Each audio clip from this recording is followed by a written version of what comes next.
lock your doors, turn off the lights, and join us for stories of mythical horror. Before we begin, where are you listening from?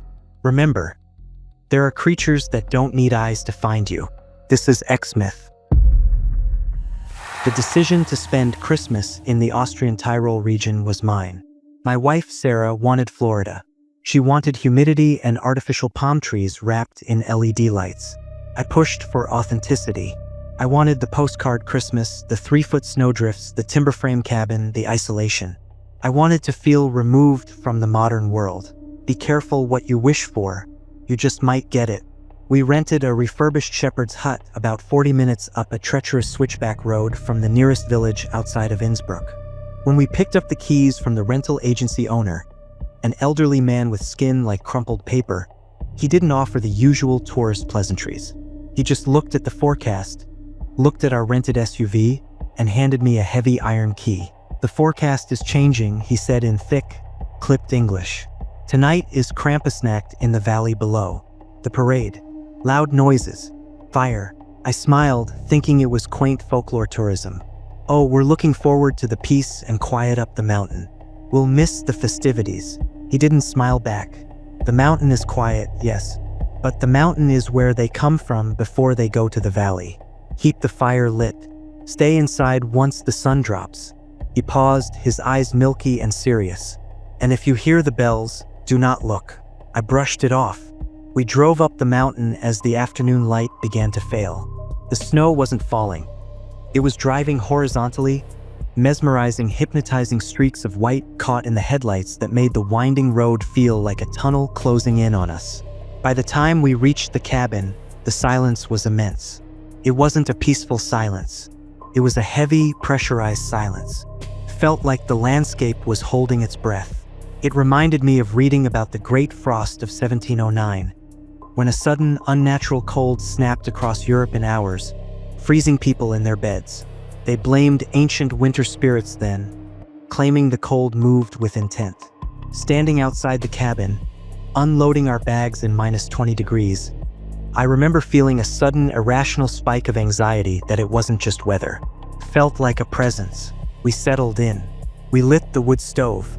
We opened a bottle of expensive red wine. For the first few hours, it was exactly the romantic getaway I had pictured. Sarah finally relaxed, the tension of the drive fading with the second glass of wine. We sat by the large picture window looking out into the blackness of the forest. The snow was piling up incredibly fast, inches by the hour. Around 10 p.m., the wind died down completely. The sudden lack of howling made the cabin feel smaller. "It's so quiet," Sarah whispered, swirling her wine. "It's almost unnatural." "It's peaceful," I lied. I was already feeling edge. I had this itch between my shoulder blades, the evolutionary instinct of being watched. Then the power went out. It wasn't a flicker.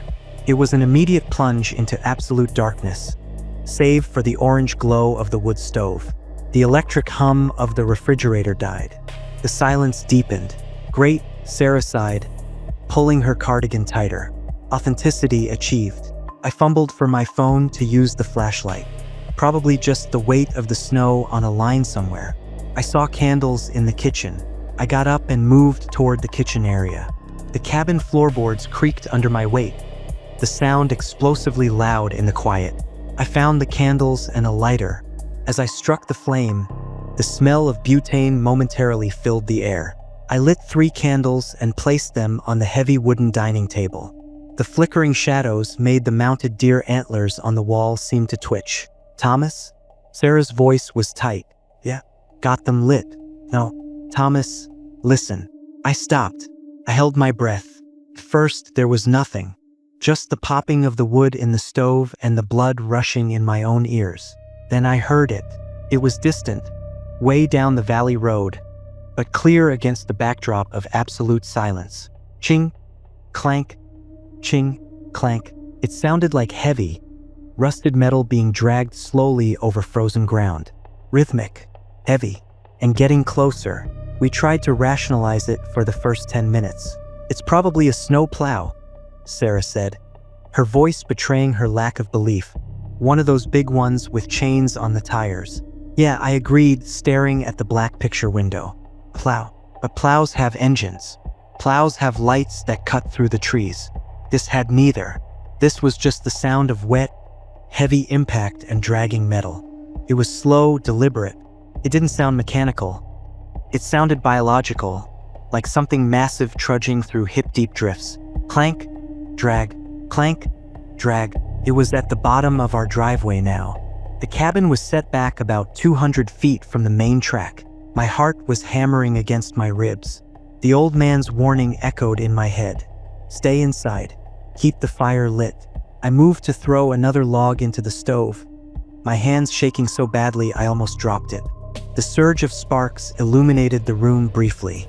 When I turned back to the window, Sarah was standing right in front of it, peering out into the abyss. "Sarah, get away from the glass," I hissed. "Shoo, I think I see something down by the road. There's a light." I moved next to her. I wish I hadn't. Down at the end of the driveway, where the forest thickened, there was a faint, sickly orange glow. It wasn't a flashlight or a car headlight. It looked like an old lantern, swaying back and forth with a heavy, lurching gait. And then came the bells. Not cheerful Christmas bells. These were deep, dissonant cowbells, the kind farmers used centuries ago. They clanged with a dull, flat sound that seemed to vibrate in my teeth. The dragging noise stopped. The bells stopped. The swaying light went still. "It stopped," Sarah whispered. "Why did it stop?" Before I could answer, a sound tore through the night that made my blood turn to ice water. It wasn't an animal roar. It was too human for that, but also too guttural, too large. It was a deep, resonant huffing sound, like a massive bellows exhaling steam. We saw the vapor cloud rise above the lantern light. It was immense. Whatever was breathing out there had lungs the size of oil drums. Then the smell hit the cabin. Even with the windows sealed tight, it seeped in. It was a thick, musky odor of wet, filthy goat hair, mixed with the unmistakable copper tang of old blood and something sharp like ozone or sulfur. It made my eyes water. "Thomas, what is that?"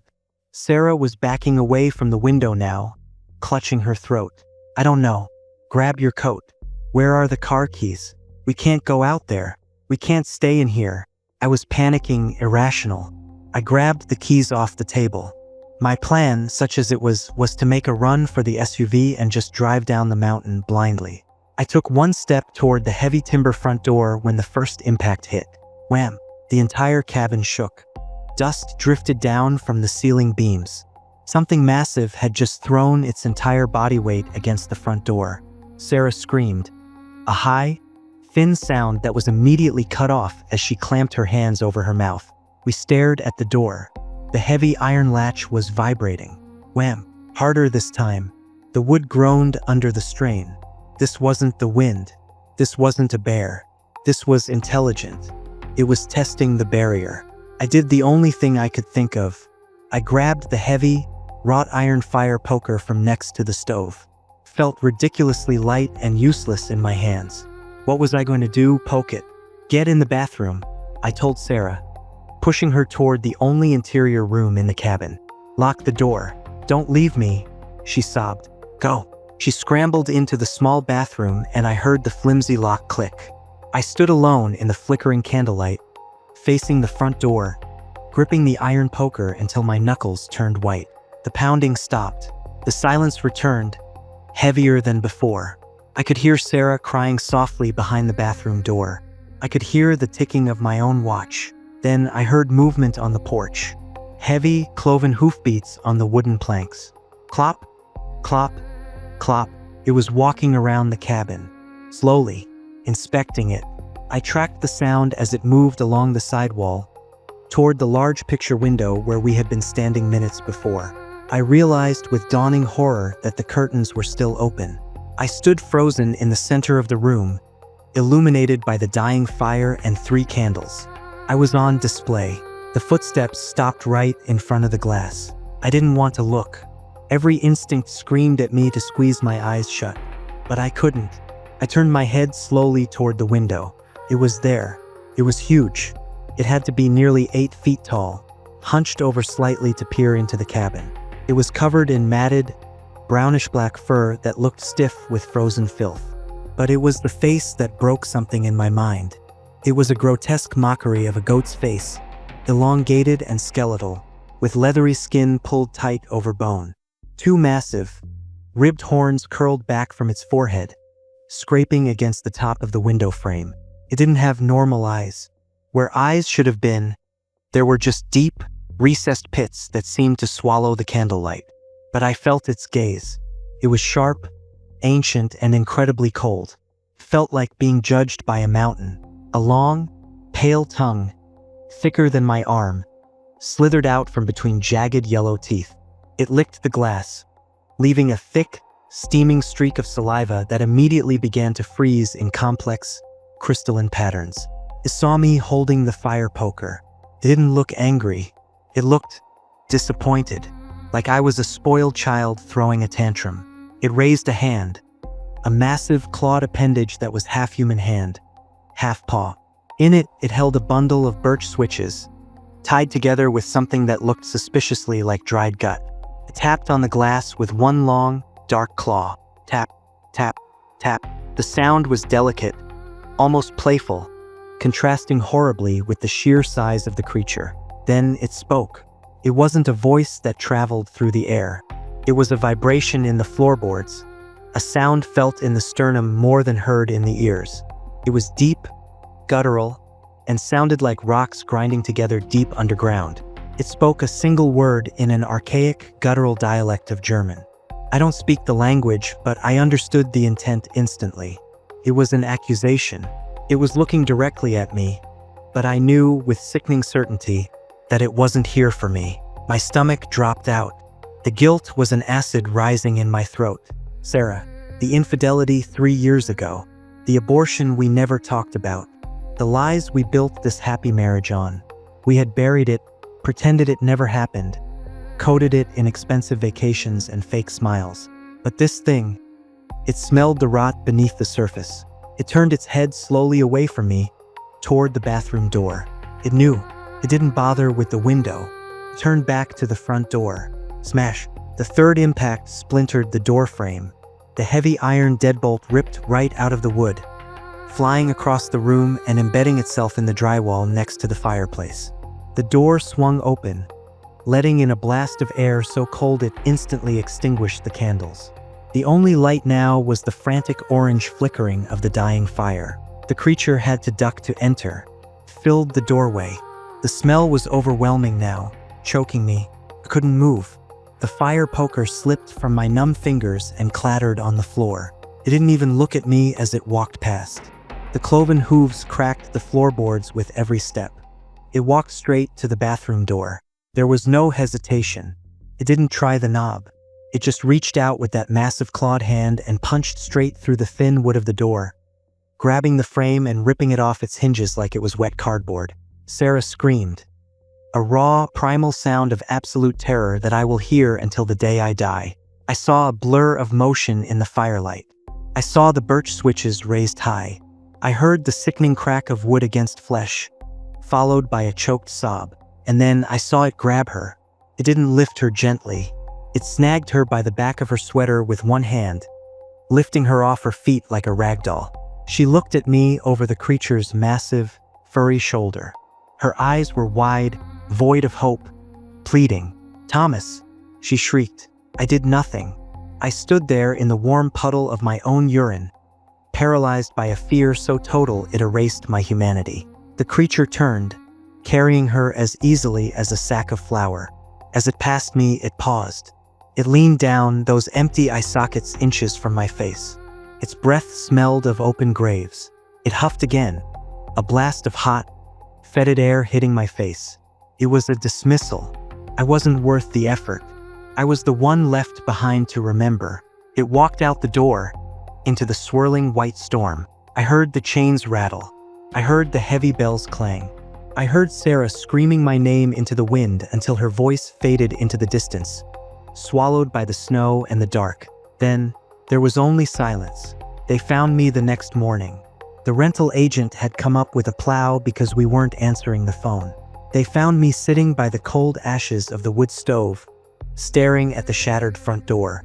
The official police report stated that Sarah had suffered a mental break due to isolation and stress, wandered out into the blizzard, and succumbed to hypothermia.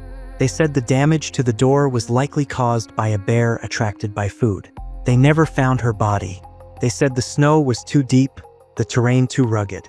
They said she's likely buried in a ravine somewhere until the spring thaw.